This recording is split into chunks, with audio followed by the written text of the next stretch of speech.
بسم الله الرحمن الرحيم سلام الله عليكم ورحمة الله وبركاته أصحابتي دقالقة maxaan samaysan doonaa keeg maasha Allah ah oo aad iyo aad u macaan badan oo aad u fudud oo basiid ah maasha Allah waxaan isku darsan doonaa insha Allah baking powder iyo wax yar oo butter ah koob saliid ah iyo koob haafkii caano ah faniilo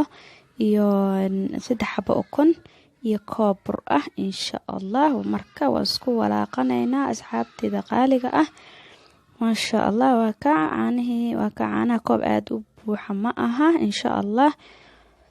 asxaabtida qaaliga ah aad ayuu u fudud yahay maasha Allah waad ka heli doontaan keeg maasha Allah nafta ay ku raaxaysato insha Allah asxaabtida qaaliga ah laagta iyo sheerta commentigana maasha Allah waa xagiina maasha Allah faniilaha wax yar ayaan ku darsanaynaa insha Allah asxaabtida qaaliga ah aad iyo aad ayuu u fudud yahay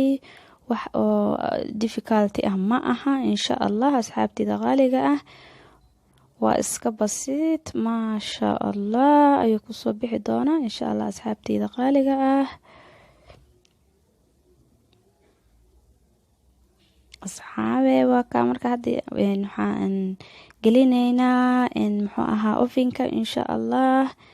sidoo ku soo baxana waan isla arki doonaa insha Allah asxaabtida qaaliga ah waa ka waaw maasha Allah asxaabe sidaas ayuu ku soo baxay maasha Allah waa mid aad iyo aad waa ka asxaabtida qaaliga ah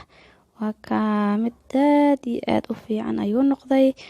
maasha Allah asxaabey aad iyo aad ayuu u qurux badan yahay